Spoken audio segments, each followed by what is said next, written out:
সুপ্রিয় দর্শকবৃন্দ, আসসালামু আলাইকুম। কেমন আছেন আপনারা? আশা করি আল্লাহর রহমতে ভালো আছেন। যদি চ্যানেলটি ভালো লাগে অবশ্যই চ্যানেলটি সাবস্ক্রাইব করুন। পাশে থাকুন প্রতিদিনের মতো আজকে এক আপু আমি চ্যানেল হাজির করেছি। মিডিয়ায় কি কারণে আসলে সেটা আপনাদের শোনাবো। আসসালামু আলাইকুম আপু। ওয়ালাইকুম আসসালাম। আপু ভালো আছেন? আলহামদুলিল্লাহ। আচ্ছা, আপুর কি বিয়ে শাদী হয়েছিল আগে? জি। স্বামী আছে নাকি নাই? স্বামী বাসা আছে কিন্তু আমি তার কাছে নাই। আমি ছাড়াছাড়ি। ও, ডিভোর্স দিয়ে দিয়েছেন। জি। যাই হোক, কি হয়েছিল স্বামীর? স্বামী এমনি ভালো ছিল কিন্তু অন্য একটা মেয়ের ফক্করে পড়ে ওই মেয়েটা নিয়ে ভাইগে গেছে, পরে আমার খোঁজ খবর নেয় না। এই জন্য ডিভোর্স দিয়ে দিয়েছেন না? পরে আমি ডিভোর্স দিয়ে দিছি। এখন কি বিয়ে শাদী বসবেন? জি, আমি একটা মেয়ে মানুষ, এখন আমার তো একটা ছায়ের দরকার আছে। ছেলের যে বয়সের সমস্যা আছে? না, ছেলে ভালো হইতে হবে এবং আমাকে একটু সুখ শান্তি দিব এই। সুখ শান্তি দিতে পারলে হ্যাঁ। মেয়ে যে মেয়েরা চাই তো সুখ শান্তি। জি।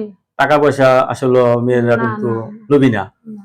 আচ্ছা, এখন আপনার ছেলে সন্তান আছে নাকি? জি, কয় ছেলে মেয়ে আছে? আমার একটা ছেলে আছে। একটা ছেলে। কি কাজ করেন আপনি? আমি কাজ করি, ও যে সময় কাজ পাই ও কাজই করি, কিন্তু বাসা বাড়ির কাজ করতাম। এখন ওই কাজ আমার পোষে না। ওই কাজ পোষে না। পোষে না। এখন আপনি ভাড়া থাকি, অনেক টাকা খরচ। ভাড়া থাকেন, অনেক টাকা খরচ হয়ে যায়। তাহলে এখন তো খরচ বেশি। আচ্ছা, শেষ পর্যন্ত আপনি সিদ্ধান্ত নিচ্ছেন আপনি জীবন সঙ্গী, কারণ একটা জি। নারী এভাবে চলতে পারে না। না, না, ছেলে যে ছায়া লাগে। বয়সেরই হোক কোনো হ্যাঁ। সমস্যা নেই, আপনি বিয়ে বসতে জি, চাচ্ছেন। জি। দর্শক, আপুর কথাগুলো শুনলেন। আপু অত্যন্ত সরল সোজা মানুষ। তো আপুর স্বামী চলে গেছে, আপুর সাথে কথা বলতে পারবেন। আপু কারোর সাথে খারাপ ব্যবহার করবেন না, ঠিক আছে? আচ্ছা। আপনাকে অশেষ ধন্যবাদ আমার চ্যানেল সম্বন্ধের জন্য। পরবর্তী টিমের ভিডিওর জন্য অবশ্যই অপেক্ষা করবেন।